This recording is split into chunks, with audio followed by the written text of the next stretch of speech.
Sir Reginald Strongforth, a knight of middling renown and exceptional mustache, adjusted his helmet. It pinched. Today was the day. He was off to rescue Princess Aurelia from the clutches of Ignis, a dragon of considerable grumpiness and questionable hygiene. Reginald wasn't thrilled. He'd much rather be tending his prize-winning petunias.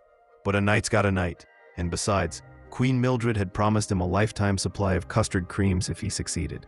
His steed, a somewhat overweight pony named Horace, ambled along the cobblestone path.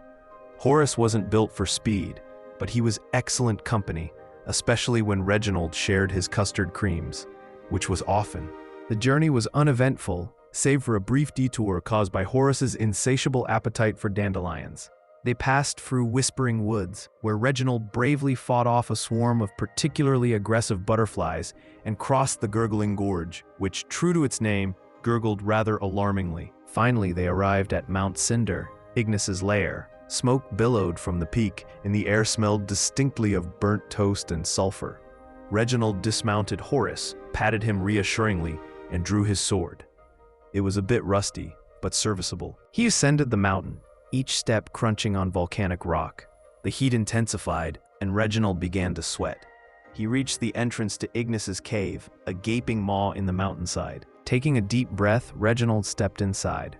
A cave was surprisingly tidy for a dragon's lair. There were piles of gold, of course, but they were neatly stacked, and in the center of the cave, playing a game of solitaire with a deck of enchanted cards, was Princess Aurelia. "Oh, Reginald, you're here," she said, barely glancing up. "Took you long enough. Ignis is in the back, trying to fix his telly.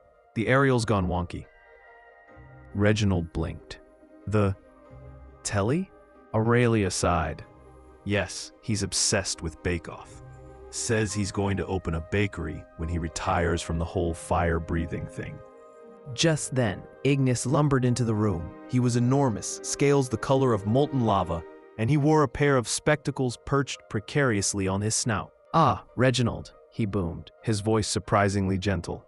"Come to rescue the princess, have you? Splendid. Aurelia's been teaching me how to make a Victoria sponge. Care to join us?" Reginald, thoroughly bewildered, lowered his sword. Bake? Bake a cake? And so, instead of a fearsome battle, Reginald found himself in a dragon's lair, learning the art of cake making.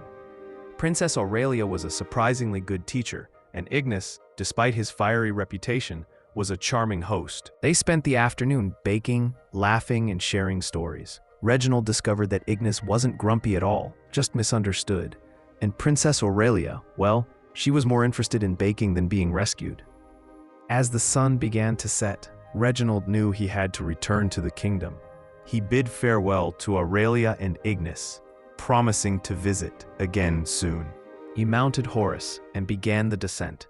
As they rode, Reginald realized that he hadn't exactly rescued the princess, but he had made two unlikely friends, and he had learned a valuable lesson. Sometimes the greatest adventures are the ones you least expect.